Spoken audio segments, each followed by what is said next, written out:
যে হাদিস আবার জাল হয় নাকি? ভাই বলে কি বলেন, কথা বলেন। এ কথা বলার উদ্দেশ্য অনেকগুলো আছে।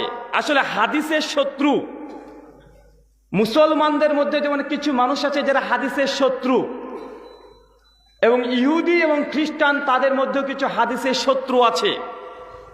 ইহুদি এবং খ্রিস্টান যারা ইসলামটাকে অস্বীকার করেছে, ইসলামটাকে গ্রহণ করেন, মানে নাই, ইসলামের সবসময় বিরুদ্ধে তারা বিদ্বেষ ছড়াচ্ছে, এরা যেমন কিছু সংখ্যক আছে যারা হাদিসকে নিয়ে আল্লাহ নবীর জীবন চরিত্রের উপরে আক্রমণ করে কি করে না, কথা বলেন। মুসলিমদের মধ্যেও আছে যারা আহলে হাদিসকে ঠেকানোর জন্য, আহলে হাদিসদের আকীদা মানহাজকে ঠেকানোর জন্য এক শ্রেণীর মুসলমান আছে যারা হাদিসের শত্রু হয়ে দাঁড়িয়েছে। আজকের আলোচ্য বিষয় হাদিসের শত্রু। কি বললাম? আলোচনা বিষয়টা কেমন হয়ে গেল না? হাদিসেরও শত্রু হয়, যে হাদিসের শত্রু আছে, এবং আপনাকে চোখে আঙ্গুল দিয়ে দেখানো যাবে যে হাদিসের শত্রু কতগুলো আছে।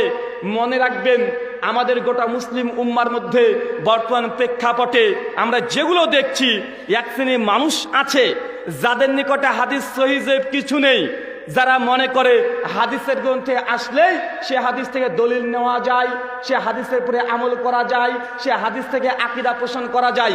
আছে না নাই, কথা বলেন। এক শ্রেণীর মানুষের কাছে হাদিস সহিহ জয়ীফ জাল কোনো ক্যাটাগরি নাই, হাদিস মানে মানতে হবে, নবীর হাদিস কখনো জাল হয় না। এই শ্রেণীর মানুষ সবচেয়ে বেশি আছে মূর্খ সমাজে, যাদেরকে আমরা এক নামে বলতে চাই, তারা হচ্ছে ফেরকায়ে লাহাবি। ফেরকায়ে লাহাবি চেনেন? বুঝাতে পারছি না কথা মনে হয়। ফেরকায়ে লাহাবি কারা জানেন? যারা ঈদে মিলাদুন নবীটাকে ধর্ম মনে করে, যারা ঈদে মিলাদুন নবীকেই শুধু ধর্ম মনে করে, যারা ভারত বাংলাদেশ পাকিস্তানের নাম তারা নিজেরা দিয়েছে সুন্নি। কি কথা বলেন? সুন্নি। আমাদের মুস্তাফিজুদ্দিন স্যার তিনি বলেন এরা সুন্নি না, এরা সিন্নি।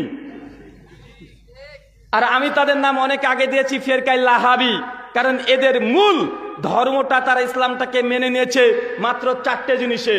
1, কবর মাজারে গিয়ে সিজদা দাও। 2, পীরের কাছে বায়াত করো।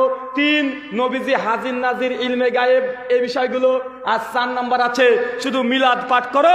যারা মিলাদ করে না তারা কাফের। বা আছে না নাই, কথা বলেন। বউ তালাক আছে না? যেমন তেমন তালাক না, অটো তালাক। যারা মিলাদ কিয়াম মানে না তাদের বউ কি তালাক, কথা বলেন। অটো তালাক। শুধুমাত্র কিছু মাসালার ক্ষেত্রে তারা মনে করছে ইসলাম ধর্ম এতটাই, 3-4টে আকীদাগত বিষয় আর কবর মাজার পীর পূজা এগুলোকে নিয়ে তারা মনে করছে এটা হচ্ছে মূল ইসলাম। এটা হচ্ছে এক শ্রেণীর ইসলামের মধ্যে দল, যাদেরকে আর একটা নাম আজ থেকে দিতে পারেন, এরা সুন্নি না, এরা হচ্ছে টুন্নি। কি কথা বলেন? এদের অনেকগুলো নাম আছে। আর এক শ্রেণীর মানুষ আছে যারা হাদিস মানে, যারা হাদিস মানে তবে তারা হাদিসকে স্বীকার করতে চায় না। তারা বলে যে আমরা নবীর হাদিস মানি না, আমরা সুন্নাত মানি। আছে না নাই, কথা বলেন। হাদিস মানি না, সুন্নাত মানি। এই দলটা তাদের কোনো উদ্দেশ্য নেই, শুধু আহলে হাদিসদের বিরোধিতা করার জন্য তারা এই আকীদা, এই মানহাজ তারা গোটা বাংলাভাষী মানুষের কাছে প্রচার করছে। আর এক শ্রেণীর দল আছে, ওরা বলছে আমরা হাদিস মানি, তবে কোরআনের সঙ্গে সম্পৃক্ত হলে তবে আমরা মানি। মানে কোরআন যে হাদিসগুলোকে সমর্থন করে সেগুলোকে মানি, আর কোরআনের বিরুদ্ধে যদি কোনো হাদিস চলে যায় সেগুলোকে আমরা মানি না। এই দল গোটা বাংলাদেশে নয়, বাংলা ভাষী মানুষের মধ্যে এখন গজে উঠছে সবচেয়ে বেশি। আছে না নাই, কথা বলেন। আর এক শ্রেণীর দল আছে হাদিসের যারা শত্রু, মানে আপনাকে ক্যাটাগরি দেখাচ্ছি। হাদিসের যারা আর এক ধরনের শত্রু আছে, তারা বলে আমরা নবীর হাদিসই মানি না, মানে হাদিস শাস্ত্রকে পুরোটাকে অস্বীকার করছে। তাদেরকে বরঞ্চ তারা নিজেদেরকে দাবি করে আমরা আহলে কোরআন, আমরা কোরআনের অনুসারী, আমরা হাদিস মানি না। এবং তারা কোরআন রিসার্চ ফাউন্ডেশন নামে ঢাকাতে একটা সেন্টারও করেছে, 40 থেকে 45 খানা বই প্রকাশ করছে। তারা বলছে আমরা কোরআন মানি, হাদিস মানি না। আছে না নাই, কথা বলেন। তার মানে হাদিসের শত্রু নাই। হাদিসের শত্রু একদম চতুর্দিক থেকে আছে। কারণ ইহুদি এবং খ্রিস্টান তারা খুব ভালোভাবে জানে মুসলিম জাতিকে কখনো কোরআন থেকে সরানো সম্ভব নয়। কারণ যারা কোরআন মানে না অর্থাৎ কোরআনের উপরে আমল করে না।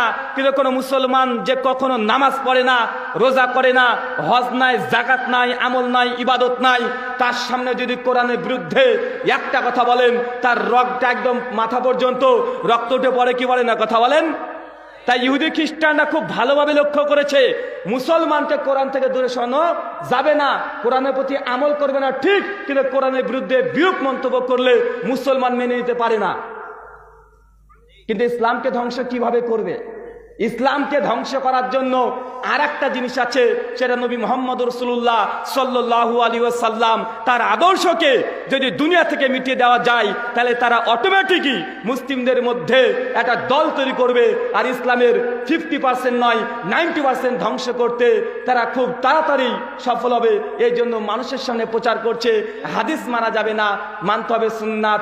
হাদিস মানবো ওটা যেটা কোরআনের সঙ্গে সম্পৃক্ত, হাদিস আমরা কোনোটাই মানি না। এইভাবে বিভিন্ন রকমের চোরাগুলো উন্মুক্ত করছে।